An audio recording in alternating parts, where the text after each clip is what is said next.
Morning के लिए। प्रकाश sir, क्या कैरी कर रहे हैं आप मंडे मॉर्निंग के लिए? Good evening to you once again.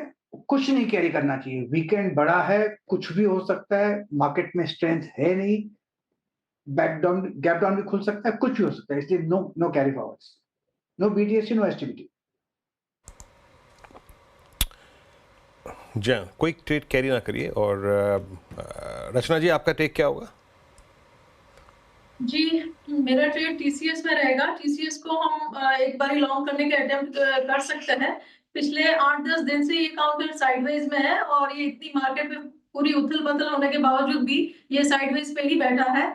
तो मेरे हिसाब से अभी थोड़ा ओवरस्ट्रेचिंग की वजह से भी अगर हमें नेक्स्ट वीक को कोई रिलीफ रैली मिली तो इसमें एक अच्छा मूव आ सकता है। फ्यूचर्स के हिसाब से इसका एसएल होना चाहिए 40 टू 20 पे और लॉन्ग करेंगे अभी इसको 40 टू 50 पे। तो अपसाइड पे हमारा टारगेट होगा 4300 and 4330। TCS October, BTST buy today sell tomorrow. और इसमें कोई राय नहीं कि देखिए निफ्टी आईटी भले ही सिंक हुआ हो, बट निफ्टी आईटी की आज भी एक इम्पॉर्टेंस फील करिएगा, देखिएगा। निफ्टी आईटी का लो आज भी वो है जो 18 सितंबर के स्विंग लो से ऊपर का है। दैट मीन्स वो रेंज जिसका लोअर एज 17 ऑफ सितंबर से मेंटेन कर रहा है निफ्टी आईटी, वो आज भी नहीं टूटी। और आज का इंट्राडे हाई वही है जो पिछले 3 स्विंग्स का हाई था। ओके, अब 2 ट्रेड्स हो गए। आशीष बहती जी, आप क्या पिक करेंगे? वीरेन जी, टोरेंट फार्मा में खरीदारी की सलाह रहेगी। स्टॉक अपने ऑल टाइम हायर क्लस्टर पे ही क्लोज दे रहा है और जिस हिसाब का स्ट्रेंथ दिखाया इसने लास्ट 2 ट्रेडिंग सेशन में, जहां मार्केट गिरावट में था, इसमें कंटिन्यूसली स्ट्रेंथ बनी हुई थी। तो हमें लग रहा है यहाँ पे अच्छी खरीदारी देखी जा सकती है इन कमिंग वीक में। 3430 का एक स्टॉप लॉस लगाकर इसमें खरीदारी की सलाह रहेगी। 3550 के पहले टारगेट और 3600 के दूसरे टारगेट के लिए। ओके, आपका ट्रेड रहेगा टोरेंट फार्मा, डिफेंसेस को कैरी करते हुए। आप मानस, आपका ट्रेड? देखिए, एमएनएम में एक सेल रिकमेंडेशन है, क्योंकि एमएनएम में अब lower top lower bottoms clearly intraday chart में देखने को मिल रहे हैं। आज स्टॉक अपने 10 डे मूविंग एवरेज के नीचे फिसला है, तो एमएनएम के फ्यूचर में बिकवाली करने की राय रहेगी। 3035 के आसपास, 37 के आसपास से प्राइस चल रहे हैं, तो एमएनएम के फ्यूचर में बिकवाली करेंगे 3081 के स्टॉप लॉस से 2950 के टारगेट के।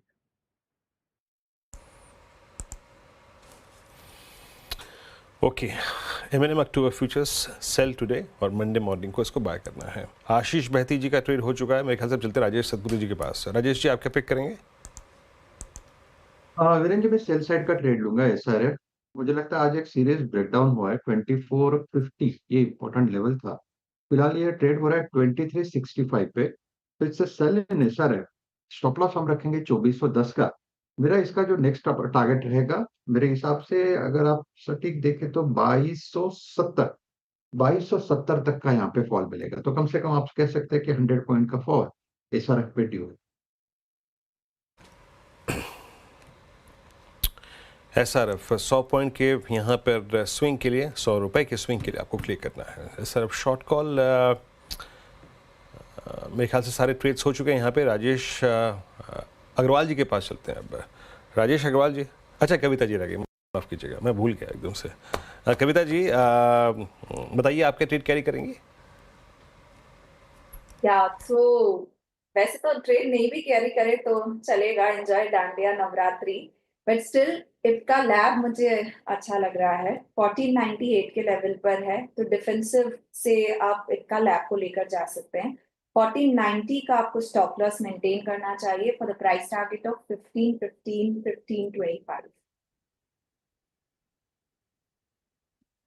नहीं तो कविता जी, शॉर्ट लॉन्ग ले लीजिए, क्या दिक्कत की बात है? आपको गरबा करने में दिक्कत थोड़ी करेगा। ट्रेड दिया आपने, ठीक है, कोई डिस्टर्ब थोड़ी करेगा आपको वीकेंड में, है ना ये। राजेश अग्रवाल जी, आप क्या करेंगे, मतलब आप क्या कैरी करेंगे नेक्स्ट वीक के लिए?